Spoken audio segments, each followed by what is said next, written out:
बच्चों नमस्कार।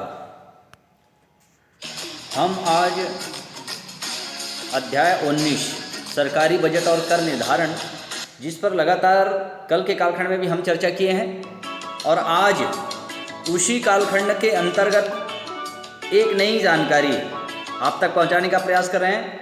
छत्तीसगढ़ सरकार का बजट, हम छत्तीसगढ़ के रहने वाले हैं, तो छत्तीसगढ़ सरकार का भी अपना एक बजट होता है बच्चों।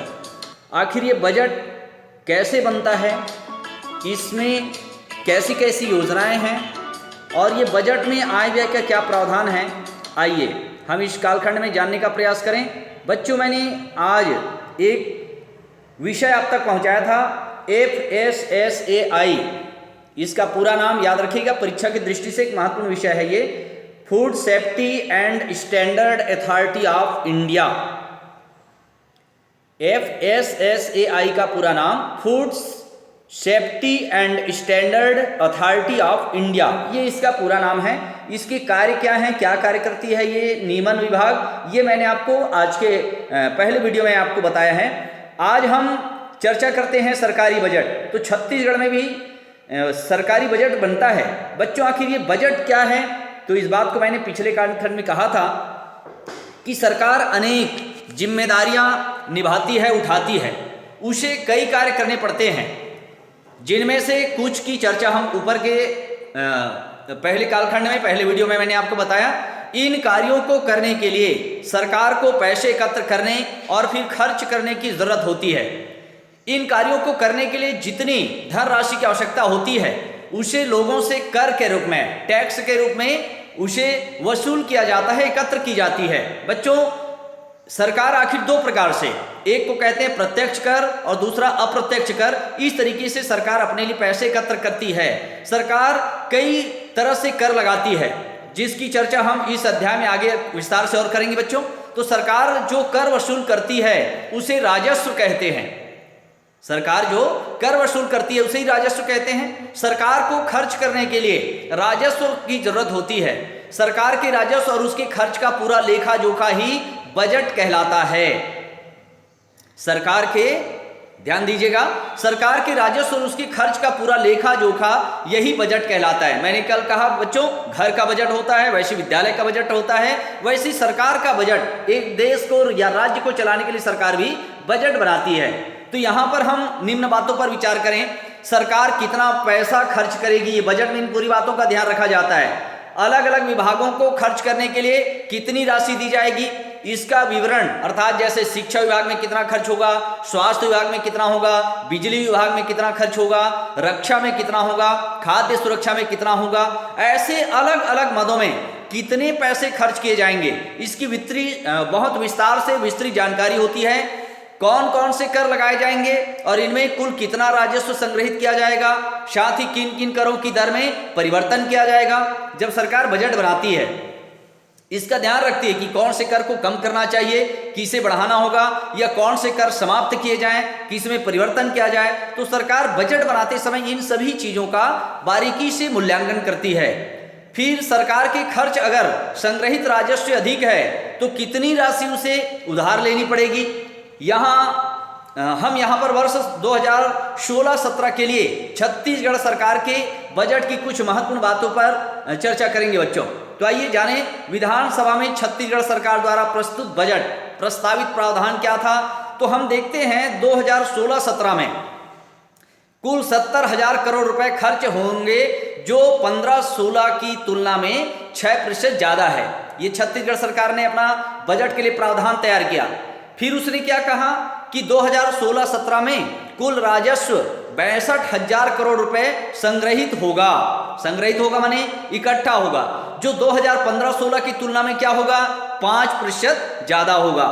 फिर उसने क्या कहा, वर्ष 16-17 के लिए शिक्षा, सड़क, पुलों, पेंशन, दवाइयों एवं सार्वजनिक स्वास्थ्य के लिए आवंटित राशि में बढ़ोतरी की जाएगी।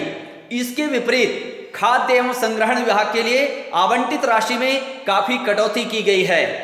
फिर हम देखते बच्चों 2016-17 में बिक्री कर से 12,000 करोड़ रुपए की राशि प्राप्त होने की संभावना है।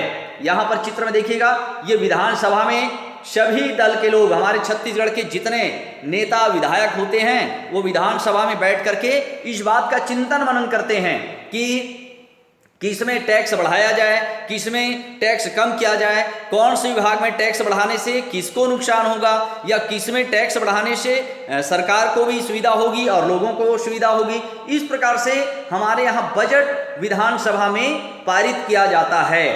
फिर हम बात करते हैं बच्चों, यहाँ पर सरकार जो बजट बनाती है, यद्यपि बजट सरकार द्वारा तैयार और प्रस्तुत किया जाता है, जो सरकार में मंत्री होते हैं या वित्त मंत्री होता है या जो संबंधित मंत्री होता है वो साल में मार्च महीने में एक बार अपना बजट प्रस्तुत करता है, लेकिन इसे पारित करने में विधानमंडल अहम भूमिका निभाती है। मात्र मंत्री ने कह दिया तो वो पास हो गया, ऐसा नहीं है बच्चों।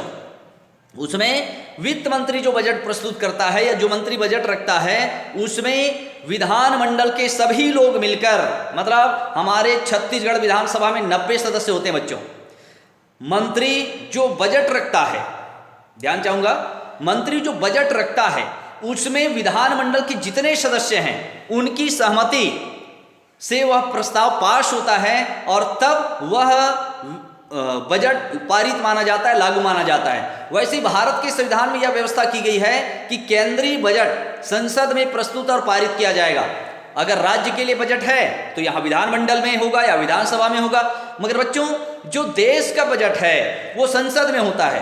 क्यों होता है ऐसा? वो इसलिए होता है क्योंकि केंद्र सरकार जो दिल्ली में बैठी है वो पूरे देश के लिए बजट तैयार करती है, पूरे देश में किस किस मद में क्या क्या खर्च होंगे, तो ये हमारे केंद्रीय सरकार द्वारा जो बजट रखा जाता है वो संसद में रखा जाता है, जबकि राज्य का बजट कहाँ? विधानसभा में रखा जाता है। और जब केंद्र सभा में बजट पास होता है तब वह देश में लागू होता है, विधानमंडल में पास हो गया तो वह राज्य में लागू होता है।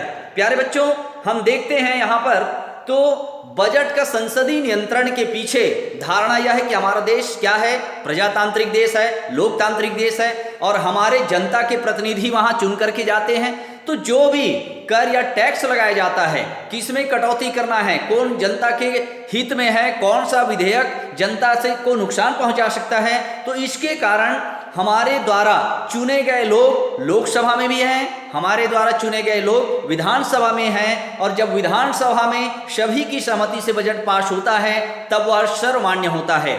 वही बात हमारे संसद, हमारे जिले का जो संसद है वह भी चुन करके संसद भवन में जाता है, तो वो जनता के प्रतिनिधि हैं और इसलिए वो जनता की भावनाओं को पहुंचाते हैं ताकि लोगों को किसी प्रकार से असुविधा या परेशानी ना हो।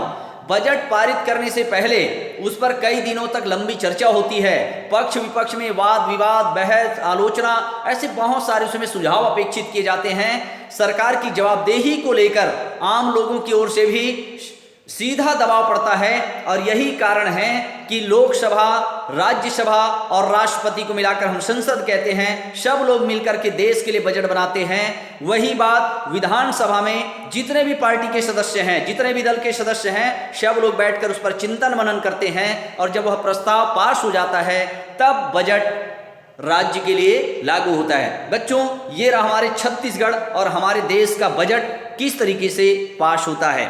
आइए हम इसमें और बहुत सारी जानकारी आपके बीच लेकर के आएंगे। इस वीडियो में बने रहने के लिए आप सभी का धन्यवाद और ये कालखंड यहीं समाप्त होता है।